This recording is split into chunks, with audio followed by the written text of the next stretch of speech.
दिक्कत नहीं है हमरा चली बेग बिग दे तारा रे मार देते नहीं जाई बड़का बेग बात तो हां काम ठीक नहीं है बेग बड़का लेके चले छोट बेग कहां से छोट बेग लेके चला है परस दे के अनुसार हां लोगन सब तो छोटे हो गल बा हमने लेके मंच कहां बा हां अब हमने कत लगन व्यास बनी ना कि एक जगह खड़ा होकर गाइड बजाई देखो जाओ तो एक नजर से मंचवा छोट वाले के नहीं को खींच लेला के काम बा ये भी ये जमाने सब कोई तो घर के ही बानी अपना विशेष ज्यादा बोलो का जरूरी बा कलाकार के परिचय कलाकारी से ही हुई तो अच्छा रहल सब बकर बकर बोले बकरू के चिन्हासी है कहिया बोल के चलैबा मन मानी झूठे के भंडा झंडा झूठा के झुक जाई तो पूरी के कहूं मिली नहीं गिलास पानी जब ले रसर भाई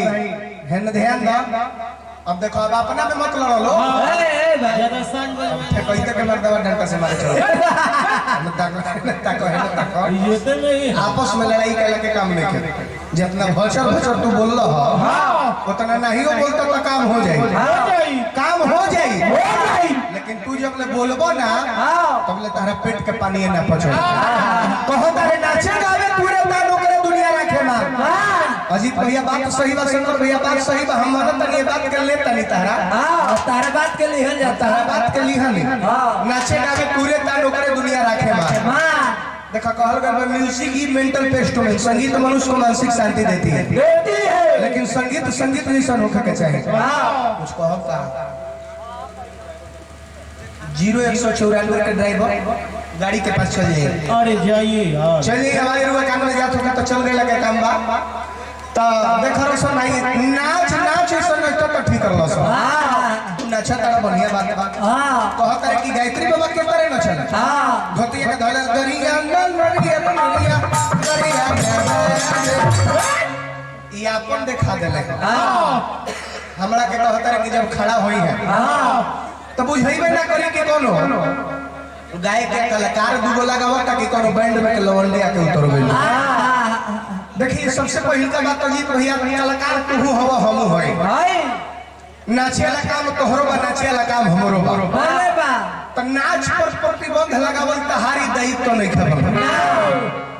तू ढेर नाचो चाहे कम नाचो नाचो तो बड़ा नु हां नाचो ताड़ा कि ना अब समाज में एक जूता पिटाइम तो इज्जत तो नहीं जाई अब 20 जूता पिटाइम तो इज्जत तो ढेर नाचलो चाहे कम नाचलो नाचलो हो कि ना तो फिर तू नाच पर प्रतिबंध क्या लगल हो कि प्रदुमन उठे तो ऐसा से हो तो नाच पर प्रतिबंध लगावे के लगे होता तहरा जितना लगे क्वालिटी बा तू अपन क्वालिटी दिखावा हमरा लगे जन कॉन्फिडेंस में हमरा लगे जन क्वालिटी बा हम दिखाए कर दिया नोट से उठिए तो हेंगे नहीं अरे बा कहीं कैमरा में तनी ध्यान से गाव बजावा केकरा सोझा तू गाव ताड़ा बजावा ताड़ा हाय हातना लोग बैठल बा आज ये बैठल बा सब पहले गारे बा अभी जे तेरे गोले बड़ शंकर भैया जी तो भैया हम जो नहीं गाओ तो लोग कहे कि मारो और 2 महीने आप पहले लिखने के खत्म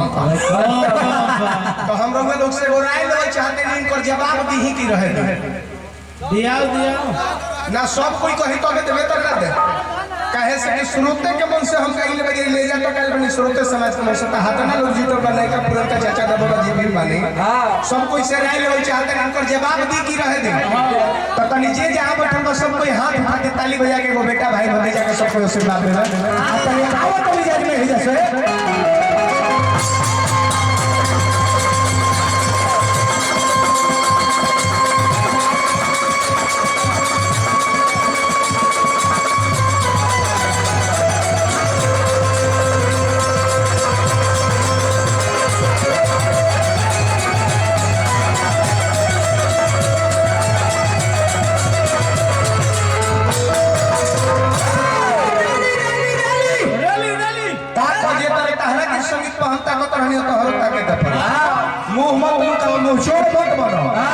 समाज में मर्द के मोल होला मौग के मोल ना होला तो मौग ले खंडूरी नीचे गाड़ देबे तो फिर दिक्कत हो जाए जवाब लो अपन जवाब लो आज गरज बारे आवे के का हरज बाटे लज हमरो बचावत तो हर फहरज बाटे अरे गिरई बगा लाज न बाटे का हो बताई भाई का हो अब की भूलावत अरे कि जानी तहर हम बात नहीं खी सुनो अपने में बतिया तो सही है ये ओरिजिनल मौगन के चिन्हासी है पूरा रात बाकी बा मरद बड़ो आंख में आंख मिला मिलाओ बजबो डेरा में खड़े सामने तक जो बोले हम मानी जब सामने तक कनियो बबेगा तो मार के जबरा झाड़ ई का हो अरे की आई गुना लाज न ई का हो एकरा के का कहल जाला एकरा के कहल जाला डिश पर जहां मार दो ओ जा रोड के दी चक्का ब्लास्ट हो जाएगी लेकिन आगे पीछे ना हुई अरे की आई गुना लाज न अरे सच अइबो ना तो लाज ना बाची सच कहतानी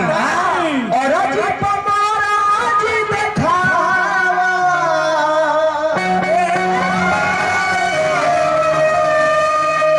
अरे आवा हो अरे सरदा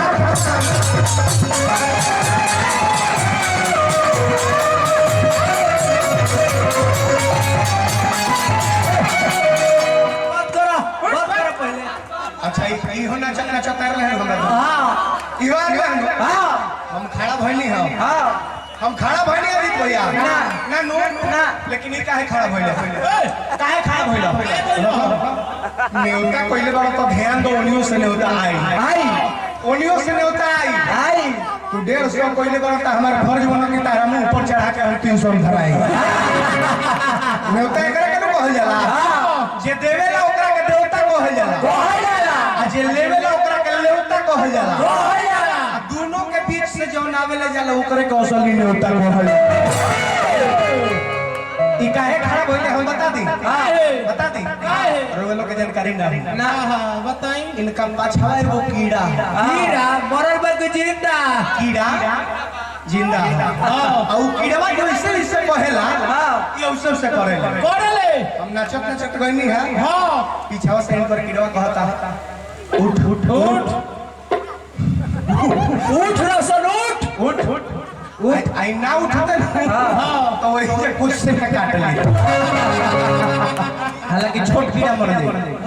अजीत भैया उनकर जो छोट कीड़ा बा मर जाए लेकिन छोट कीड़ा के मारे खातिर एगो मोट कीड़ा यूज करे